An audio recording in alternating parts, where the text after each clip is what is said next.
आपका second term है? Yes. तो अपने बारे में तो पूछेंगे आपसे नहीं अब। यस। ऑनर्स क्या था आपका? Accounts honours. अकाउंट्स ऑनर्स से। डिफिसिट बजट क्या होता है? सर डेफिसिट बजट जैसे फिजिकल डेफिसिट जो होता है government of India ministry of finance का, जिसमें एक्सपेंडिचर जो होता है वो कम होता है और रेवेन्यू रेवेन्यू फिजिकल कम। Deficit. Yes sir, fiscal deficit उसको फाइनेंस करने के लिए गवर्नमेंट बॉन्ड्स इशू करती है, आरबीआई से पैसे लेती है और भी मार्केट से पैसे लेती है, तो उसी को फाइनेंस करने के लिए डिफिसिट फाइनेंसिंग क्या होता है फिर? फिजिकल डेफिसिट के अंदर जो पैसा जो उगाही किया जाता है मार्केट से, उसी का फाइनेंस मार्केट के थ्रू करती है गवर्नमेंट ऑफ इंडिया, तो यही फाइनेंस में डेफिसिट फाइनेंसिंग। डिफिसिट फाइनेंसिंग पूछ रहे हैं आप? एचडीएफसी में थे ना? यस अभी नौकरी नहीं कर रहे हैं? किसी वैकेंसी है भरे फॉर्म? किस चीज?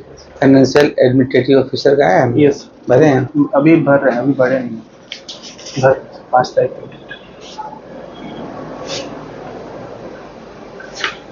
एक्सचेंज रेट पढ़े? एक्सचेंज रेट क्या होता है? Exchange rate sir exchange rate rupee का वैल्यू डॉलर के टर्म्स में मेजर किया जाता है।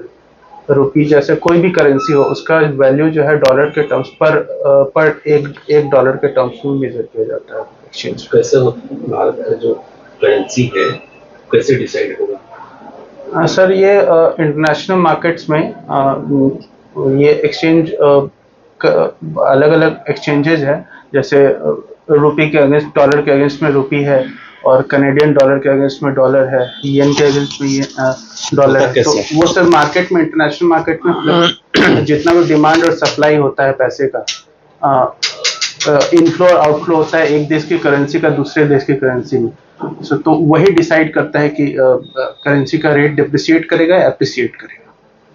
तो हर डे के हिसाब से वो चलता है। तो वो $6 ट्रिलियन का उनका मार्केट कैप है जहाँ ये ट्रेडिंग होती है, करेंसी ट्रेडिंग। अच्छा, वो थोड़ा सा बताइए कि शेयर और डिवेंचर में क्या अंतर है? सर एक्चुअली शेयर्स जो होता है वो स्टॉक एक्सचेंज ऑफ इंडिया में जितनी भी कंपनीज लिस्टेड हैं, और कोई भी कंपनी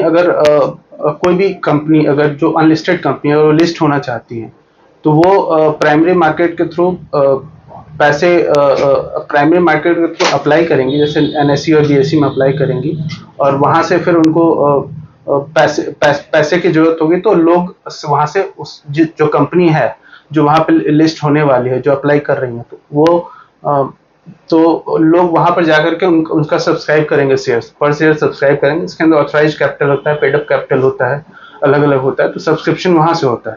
फिर वहां अगर 90% अगर उनका वहां से अगर सब्सक्रिप्शन आ जाता है, जो कंपनी वहां पे अप्लाई करती है लिस्ट होने के लिए, तो वो लिस्ट हो जाती हैं, और फिर ये शेयर्स होता है सर। और डिवेंचर्स, शेयर्स में बहुत सारा इक्विटी शेयर्स होता है, प्रेफरेंस शेयर्स होता है। डिवेंचर सर होता है कि डिवेंचर्स के अंदर वो इक्विटी मार्केट में नहीं होकर के वो हम पब्लिक ऑफरिंग के लिए डालते हैं, उसके अंदर जो कंपनियां डिवेंचर्स इशू करती हैं वो लोन कहते हैं, तो वो सर उसके लिए फिक्स्ड रेट ऑफ इंटरेस्ट होता है। वो डिवेंचर्स क्यूमुलेटिव डिवेंचर्स होता है, नॉन क्यूमुलेटिव डिवेंचर्स होता है, बहुत तरह का डिवेंचर्स होता है। तो सर वो जो सर्टिफिकेट होता है डिवेंचर सर्टिफिकेट, वो एक डेफिनेट पीरियड के लिए होता है, तो वो डेफिनेट पीरियड तक वो इंटरेस्ट मिलता है जो उसको बाय करता है, उस टाइम पर कंपनी रिडीम भी करती है, रिडम्पशन भी होता है डिवेंचर्स का। तो मेनली यही डिफरेंस है sir share certificate. Call money market क्या है? कॉल मनी मार्केट सर जैसे शॉर्ट टर्म के लिए कोई भी पैसा, जैसे ट्रेजरी बिल्स हो गया, फिर से सर्टिफिकेट ऑफ डिपॉजिट्स हो गया, तो ये शॉर्ट टर्म के लिए कोई भी कंपनी ओवरनाइट के लिए पैसे की उसको जरूरत पड़ती है, तो वो सर वो मार्केट में अपना बॉन्ड्स इश्यू करके वो पैसा का अरेंजमेंट कर लेता है। मनी मार्केट और कैपिटल मार्केट में क्या अंतर है? Sir money market short term के लिए होता है, कैपिटल मार्केट लॉन्ग टर्म के लिए होता है। क्या कंपोनेंट्स, थोड़ा मनी मार्केट का कंपोनेंट्स?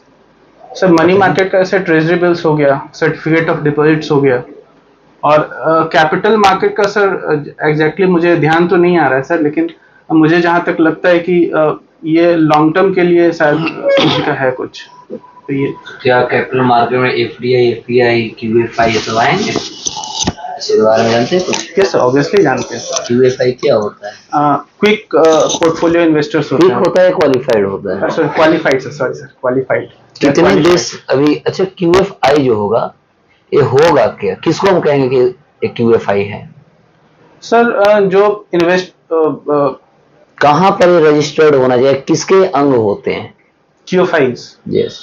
सर वो बाहर से, जैसे एफआईआईज और क्यूएफआईज में मेनली अंतर होता है कि वो इंस्टीट्यूशनल इन्वेस्टर्स होते हैं, मतलब ये इंडिया में रजिस्टर्ड, ये अपनी विदेश में रजिस्टर्ड होते हैं, अपनी कंट्रीज में रजिस्टर्ड। विदेश में कहाँ रजिस्टर्ड होंगे? जैसे अगर एफपीआईज अगर यूरोपियंस हैं तो यूरोप के स्टॉक मार्केट में लिस्ट होंगे वो। अगर वो क्या इसका संबंध, इधर एक वर्ड में जवाब दीजिए, क्या क्यूएफआई का संबंध एफएटीएफ से है या नहीं है? एफएटीएफ से है या नहीं? Sir FATF financial action task force, जैसा कि आप बता रहे हैं यस यस यस। तो ये मनी लॉन्ड्रिंग के लिए इसके अंदर बहुत सारी चीजें होती हैं सर, उससे रिलेटेड है, और उसमें ग्रे लिस्ट, ब्लैक लिस्ट। मैं ये पूछा हूँ कि क्या क्यूएफआई? नहीं सर, मुझे नहीं लगता है सर। नहीं लगता? मुझे नहीं लगता। इसे एक बार जरूर देख लीजिएगा। फेरा और फेमा में क्या अंतर है? सर फेरा एक्चुअली क्या होता है, फॉरेन ये रेगुलेशन एक्ट होता है। आखिर क्या मतलब थी कि सरकार को फेरा की जगह फेमा लाना पड़ा? बस मैं दो इसका जवाब दीजिएगा, दो वर्ड में जवाब। सर फेरा के अंदर क्या था कि जो ऑफेंस था फेरा के अंदर, वो आई थिंक सर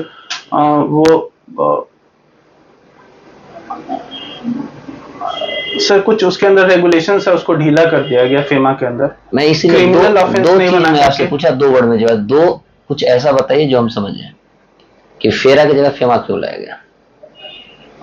सर नहीं जानते तो सॉरी बोल दीजिए। पढ़े हैं sir, I am not able to recollect. Last question मेरा रहेगा। 1991 का जो इकोनॉमिक क्राइसिस हुआ, यस सर, 4 कारण केवल बताइएगा। इकोनॉमिक क्राइसिस बस 1 2 3 4 बस काउंट करके बता दीजिए। सर इकोनॉमिक क्राइसिस जो 1991 का हुआ, मेनली सर उसके अंदर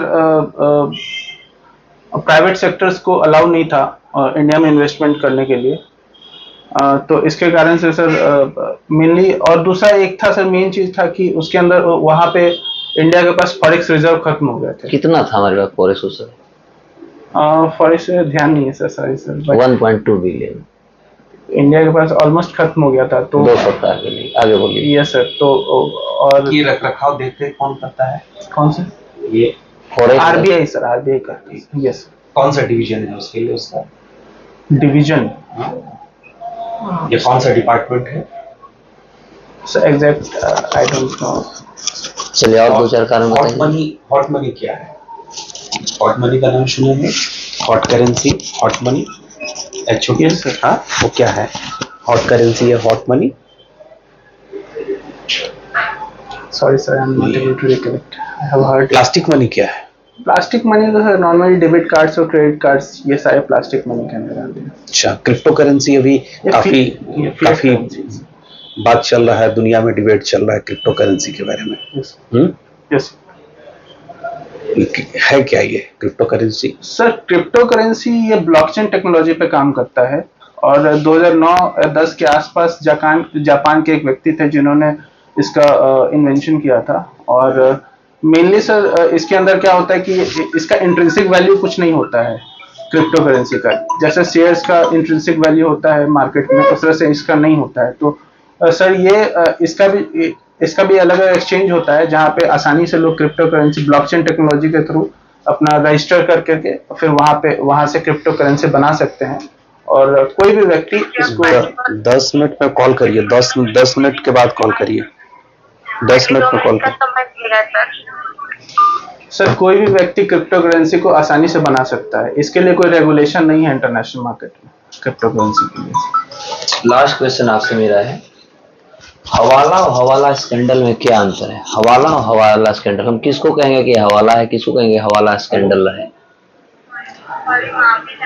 सर जहां तक मुझे लग रहा है कि हवाला जो होता है वो मेनली ब्लैक मनी जो होता है फॉरेन में भेजा जाता है हवाले के थ्रू, और हवाला कब हम किसी फंड को हवाला कहेंगे, कब उसको हम हवाला स्कैंडल में नाम देंगे? This is my question. Sir हवाला मेनली कोई भी मतलब जैसे व्हाइट मनी नहीं होता है, वो ऑनली ब्लैक मनी ही होता है वो, और वो उसका होल्डिंग होता है पैसे का, और उसका जो होता है एक जगह से दूसरे जगह अनडिस्क्लोज्ड इनकम जो होता है उसको हम पहुंचाने का काम करते हैं। जैसे स्विट्जरलैंड, अलग अलग जितनी भी टैक्स हेवन कंट्रीज है वहां पे हवाला के थ्रू पैसा पहुंचाया जाता है। और हवाला स्कैंडल होता है कि सर जहां तक मुझे लग रहा है सर, कि मैं एग्जैक्ट तो नहीं बता सकता सर, लेकिन जहां तक मुझे लग रहा है कि हवाला स्कैंडल यही अनडिस्क्लोज्ड मनी को वाइट करने के लिए इसको आई थिंक यूज किया गया। अच्छा, बिहार सरकार ने जल जीवन हरियाली वाला योजना चला, ये क्या है? जल जीवन हरियाली सर ये बिहार सरकार जो लाई है क्लाइमेट चेंज को ध्यान में रखते हुए लाई है सर। इसके अंदर अलग अलग जो बहुत सारे स्कीम्स चलाए जा रहे हैं जल जीवन हरियाली के अंदर। इसके अंदर सोलर लाइट्स वगैरह भी लगाई जा रही हैं अलग अलग जगहों पे।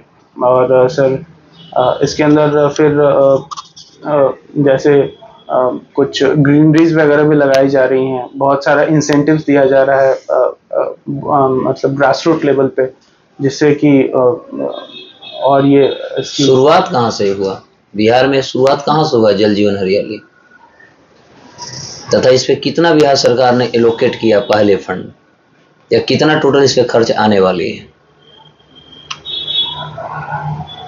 Pardon me, sir, I'm not able to recollect right. ये जल जीवन हरियाली के लिए ये कहाँ से शुरू हुआ है? माननीय मुख्यमंत्री जी ने इसे कहाँ से शुरुआत की है? I think नालंदा से स्टार्ट हुआ इसलिए। नहीं, मुझे तो पता लग रहा है कि उस समय महात्मा गांधी के आए हुए कुछ हम वर्षी मना रहे थे, और वही चंपारण से कोई गांव से शुरुआत किए थे। आई थिंक चंपापुर गांव है, सुने हैं? बेतरवा सुने ऐसे जहाँ पे आए थे। बेतरवा तो जो है भैरहवा कहिए, तो भैरहवा से तो राजकुमार शुक्ला जी थे। चंपापुर 24,500 का एलोकेशन हुआ है, 24,500 करोड़ का। जल जीवन नहीं पता। ठीक है। अच्छा, खेती हम लोग करते हैं, धान की खेती होती है। धान की खेती क्या रिस्पॉन्सिबल है ग्लोबल वार्मिंग के लिए? यस सर, मीथेन का इसमें जहाँ तक इसके पैडी का जो फील्ड होता है वहाँ से थोड़ा इमिशन होता है। तो लेकिन सर जैसे कि world 40% dependent, world almost 40% to 50% population paddy का कंज्यूम करती है। तो अभी जैसे इंडिया ने भी एक्सपोर्ट पे बैन लगा दिया पैडी का, नॉन बासमती राइस का, तो वर्ल्ड में प्रॉब्लम हो गया, क्राइसिस आ गया है। IMF भी बोल रही है कि इंडिया को आप ओपन कीजिए इसको, बैन को।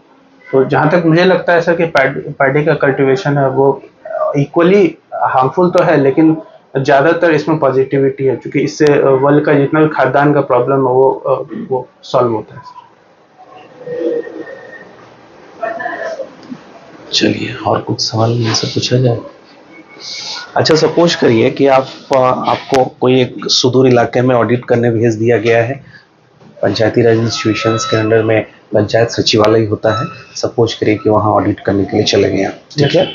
अब ऑडिट कर रहे हैं तो देख रहे हैं कि कुछ उसमें जो डॉक्यूमेंट्स प्रॉपर तरीके से नहीं है, कुछ बिल वगैरह जो परचेज किए हैं वो आपका पक्का बिल नहीं है, जिसमें GST वगैरह नहीं है। तो उस केसेस में आप क्या करेंगे? अब वो जो पैसा खर्चा किया है वो सही जगह पे पैसा खर्चा किया है और दिख भी रहा कि हाँ ये हम खरीदे हैं, ये खरीदे हैं, लेकिन उसके पास पक्का बिल नहीं है, रिमोट एरिया है, छोटी छोटी दुकान है, वहाँ पे GST लोगों के पास नहीं। उस केसेस में आप क्या करेंगे? सर जहाँ तक मुझे लगता है सर, कि जहाँ तक मैंने पढ़ा है अकाउंट्स में, कि सबसे पहले अकाउंटिंग प्रिंसिपल्स फॉलो हो रहे हैं कि नहीं हो रहे हैं। अगर अकाउंटिंग प्रिंसिपल्स फॉलो हो रहे हैं और सारा कॉन्सेप्ट फॉलो हो रहा है उसके अंदर बुक्स ऑफ अकाउंट्स में जब मेंटेन किया जा रहा है इसको, और उसके अनुसार हम उसको क्रॉस वेरीफाई करेंगे। जितना भी बिल्स है, हम जहाँ से आया है वो, जहाँ से खर्च अगर सही है तो ठीक है सर, लेकिन उसका ऑडिट एविडेंस के लिए हम उसका एविडेंस कलेक्ट करेंगे जा करके वहाँ पे एक्चुअल में जहाँ कहाँ क्या खर्च हुआ है, और जो हमारे पास जो एविडेंसेस होंगे उसको मैच करेंगे वहाँ जा करके, क्या ये सही खर्च हुआ है कि नहीं हुआ है। फिर सर उसके बाद हम कंक्लूजन पहुंचेंगे, अगर ये चीज़ सही होगा, मैच कर जाएगा, तो फिर हम समझेंगे कि जो खर्च हुआ है वो तो सही जगह पे हुआ ही है, लेकिन सोर्स भी उसका प्रॉपर है। और अगर जिसमें बीजीएसटी नहीं है, अगर उनके पास जाके हम पता करेंगे तो अगर एक्चुअल में ये चीज़ हुआ है तो फिर उसके बाद उसमें कोई दिक्कत नहीं होना चाहिए सर। जी हाँ। सपोज करिए कि कुछ उसमें जो वहाँ पे जो पंचायत सचिव हैं वो आपको ऑफर करें कि देखिए ऐसा गड़बड़ है, सो आप थोड़ा मैनेज कर दीजिए, कुछ पैसा वैसा का आपको ऑफर करेंगे, उस केस में आप क्या करेंगे? सर मुझे जहाँ तक लगता है सर, मैं रूल्स एंड रेगुलेशंस के अनुसार काम करूंगा सर। और जहाँ तक कोई भी पैसे की बात है तो सर मुझे नहीं लगता कि मेरा ईमान भी ये नहीं बोलेगा कि हम वो कुछ फीसी परस या फिर इस तरह के टेंडेंसीज में मेरा जो कार्य क्षेत्र होगा उसके अंदर जो भी मुझे रूल्स एंड रेगुलेशंस के तहत कार्य करना होगा, जो भी एक्शंस लेना होगा सर, उसके तहत ही कार्य करेंगे और इधर उधर वाली चीज़ों पर ध्यान नहीं देंगे। चलिए, इससे अगर बेहतर आपको नौकरी मिल जाती है तो क्या आप छोड़ के चले जाएंगे? हाँ सर, मुझे लगता है कि पब्लिक सर्विस में अगर बीपीएससी की जहाँ तक बात करें, उसमें अच्छा मेरा जो मैं उसमें भी एग्जाम देता रहता हूँ और उसमें हाईएस्ट पोजीशन, इससे अच्छा अगर ज़्यादा पैकेज पे मिलेगा बीपीएससी के थ्रू पब्लिक सर्विस और ज़्यादा वाइड स्प्रेड मुझे मौका मिलेगा सेवा करने का, तो जरूर मैं चाहूँगा वहाँ जाने का। तो फिर आपको इस पोस्ट के लिए क्यों सिलेक्शन किया जाए? सर इस पोस्ट के लिए इसलिए सिलेक्शन किया जाए क्योंकि मेरे पास वो सारी योग्यता है जो इस पोस्ट के लिए चाहिए। और मेरे अंदर वो, चूंकि मैं अभी भी अनएम्प्लॉयड हूँ सर, अभी मैं कोई एम्प्लॉयड नहीं हूँ, तो मुझे लगता है कि मैं बेस्ट फिट हूँ इस पोस्ट के लिए। ठीक है, थैंक यू। ठीक। Thank you sir.